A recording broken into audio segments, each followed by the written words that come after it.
guys, welcome back to my channel. My name is Ash. Today I have a very juicy topic for you guys. I'll be discussing about a simple profound molecule called DMT or N-dimethyltryptamine. I will start off with what it is, its chemical properties, its drug psychedelic properties, its natural origin, and its use in history. I'll be also discussing the effects of DMT on physiological and psychological. I'll also be talking about people's hallucinations, experiences, and how they perceive life afterwards. And then I'll be covering risks and treatment for addiction. First, I'd like to express why I chose this topic. I have a huge interest in psychedelics, a huge interest in expanding consciousness, and also I find it weird that the human body produces it, but yet it's illegal. I am making this video for educational purposes only. I am not trying to promote the use of any drugs, but I definitely believe the word drug has a lot of stigma around it. I mean, caffeine is a drug, alcohol is the stupidest drug, but it's still legal. I just believe that psychedelics are, I don't know, they're just more interesting to me because they actually expand your consciousness. So our brain is basically an information generator, and when we use psychedelics, we produce more gamma waves.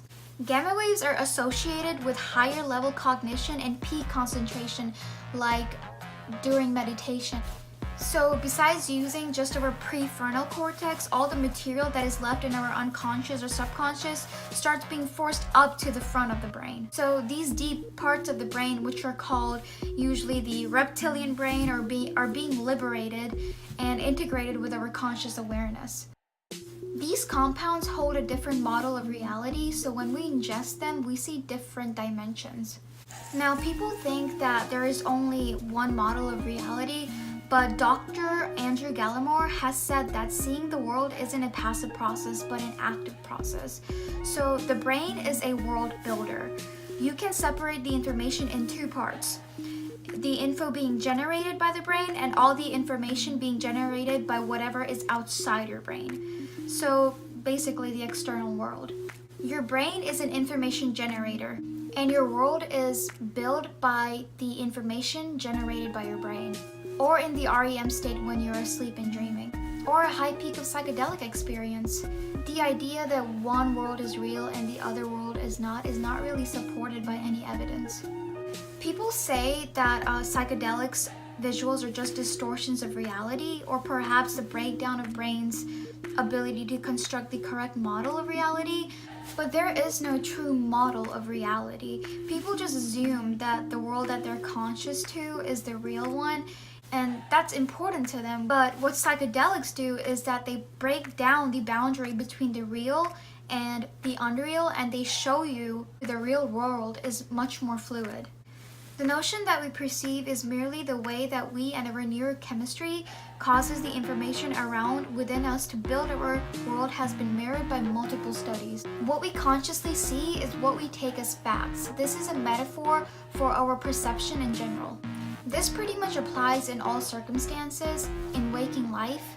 Perception is just how we decide information around us, and those perceptions are personal to culture and social biases. LSD, psilocybin, and mushrooms change the world to be more fluid, more unpredictable, but they seem to change this world. It seems to be an alternate version of the consensus world, whereas extreme psychedelics like DMT change the information generated by the brain in such profound way, which Terence McKenna called a 100% reality switch.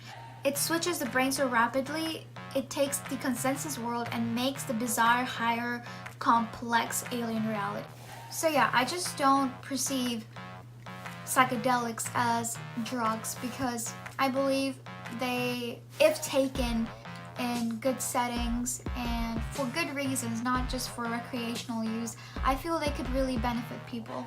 Please don't forget to like, subscribe, and leave some comments down below of any other video suggestions you guys have. And yeah, thanks for watching, guys. So starting off with, what is DMT? DMT is a simple profound molecule. Anything could synthesize DMT. It exists in a lot of plants and animals, including humans. So yeah, you right now, you're carrying it. It's an illegal psychedelic tryptamine compound. It's referred to as a spirit molecule because of its intense psychedelic experiences. It's not as well known as LSD or mushrooms, but DMT is known to be the most intense psychedelic to ever exist. Now moving on to its chemical properties. It's a tryptamine molecule. It's very closely related to serotonin, which is a neurotransmitter that regulates sleep, mood, appetite, and all that good stuff. The composition of DMT is carbon-12, hydrogen-16, and nitrogen-2. The composition of serotonin is carbon-10, hydrogen-12, and nitrogen-20. DMT is used for psychoactive and hallucinogenic effects. Spiritual insight is one of the most commonly reported effects of the drug. Now, its natural origin. DMT seems to exist in a lot of places, like in South America, in Mexico, and parts of Asia, in a lot of plants and animals. In 2013, the University of Michigan found DMT in the pineal gland of rodents. In 2014, researchers reported the biosynthesis of DMT in the human melanoma cell line. Dr. Rick Strassman has stated that we produce DMT when we are dreaming, during meditation, and in larger amounts during traumatic experiences like death or birth, even though these claims haven't been proven yet. Dr. David Nicholas also said that we have DMT in our lungs, a huge amount of the lungs, but we don't know what it's doing there, even though it is pretty much there available throughout our body. Richard Mansky is credited for first synthesizing DMT in 1931, but its psychoactive effects weren't discovered until 1956 by Stephen Cesaro, or Steven Cesaro. I don't know how to pronounce Stephen or Steven. People always make fun of me, but it's spelled as Stephen. Stephen, actually. But anyway. In 1965, Gross and Franzen found DMT in blood samples and urine samples of normal human subjects. This was followed by the Controlled Substance Act by the US in the 1970s, which pretty much halted all research that was being done on DMT in both Europe and in the US. Dr. Rick Strassman led a study in 1990. He published many detailed dose-response experiments using the hallucinogenic rating scale to measure subjective experiences. Later, he published the spirit molecule in 2000. DMT is now a Schedule I substance, which means its possession and use is strictly illegal in the US. Now, onto the use of DMT. DMT is the main ingredient found in an ancient shamanic brew called ayahuasca. Indigenous Amazonians have been consuming ayahuasca for centuries. They use it as a remedy for physical and physiological health. They also think that it benefits their community's well-being. When converted into its freebase form, DMT can be vaporized or smoked. It can also be injected and consumed orally as ayahuasca. Ayahuasca is a psychoactive drink, and it is produced with the decoction of two plants called Banistrophus caapi and Psychiatra verdis. I have no idea if I pronounced that, but I'm gonna put that right here. Now onto its risks. Because DMT is very closely related to serotonin, if you misuse it, a condition called serotonin syndrome can occur. This is when the body gathers more serotonin than there is needed, which causes confusion, agitation, high blood pressure, loss of muscle coordination, and headaches. Higher doses of DMT can cause seizures, respiratory arrest, and even coma. Since there is only limited research on DMT, it's not known to cause any physical addiction, even though people do say that people have psychological cravings for it. The National Institute Drug Abuse has stated that the use of DMT does not indicate the tolerance of the drug. Under the influence of DMT, users claim that their consciousness and awareness So under the influence of DMT, users claim that their consciousness and awareness has expanded, and they seem to experience the real reality, whatever that is, because I obviously have no idea. As stated previously, the research that found that DMT exists in pineal gland. Well, the pineal gland is also known as the third eye. It has been referred to the principal seat of the soul for thousands of years in spirituality and mysticism. Many wonder if the pineal gland could be home to the sixth human sense, a transcendent power referred to in every major civilization since the dawn of history. For thousands of years, the pineal gland has been a huge mystery and a symbol for higher consciousness. Now onto DMT's psychological effects. Some psychological effects of DMT are depersonalization, emotional disturbance, spiritual emergency, and realistic hallucinations. People feel complete loss of self, basically ego death, which a lot of people experience in different kinds of psychedelics. Many people also experience relaxation under DMT, but there are also cases where people panic and feel anxiety because they're scared of just losing control of their reality during the higher peaks of the DMT trip. Like all psychedelics, people experience hallucinations, but these hallucinations are very unusual. Users report to be in different worlds or even different dimensions, or in a reality that is more vivid than waking awareness. Others report realistic auditory hallucinations or altered body images. Now, after people have taken DMT, they seem to experience a sudden loss or change in the meaning of life called spiritual emergency.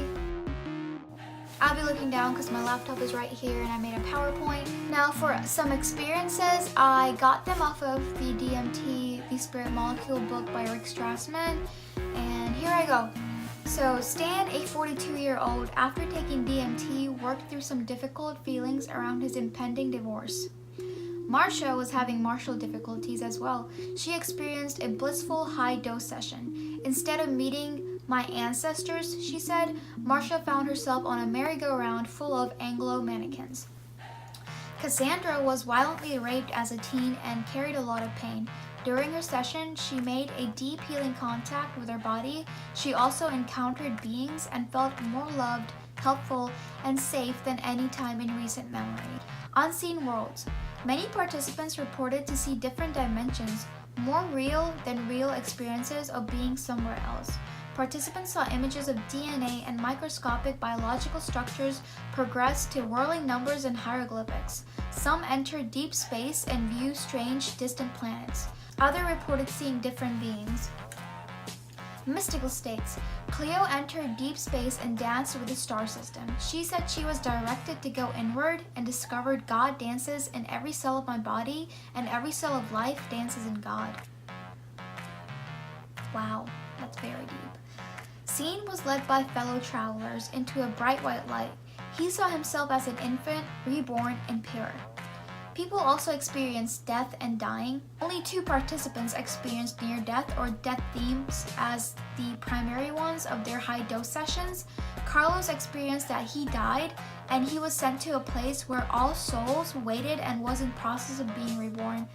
I've actually read a couple of books of life after death, and a lot of people state that they are always led by some entity into a place where they stay and wait for being reborn. So I'm actually Hindu and we believe in reincarnation, so I feel like that's pretty accurate.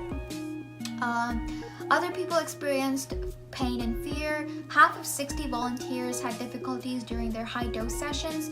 Those who experienced unpleasant experiences dropped out or were asked to discontinue. Ida didn't like losing self-control, so she dropped out. Ken experienced anal rape by alien alligators. Wow, okay. Andrea felt like she was dying. Kevin met a scary, hostile African warrior queen who was outraged at his presence, which set off piercing alarms. And yeah, that's pretty much all I had for the experiences. Now let's move on to more hallucinations and perception of life afterwards.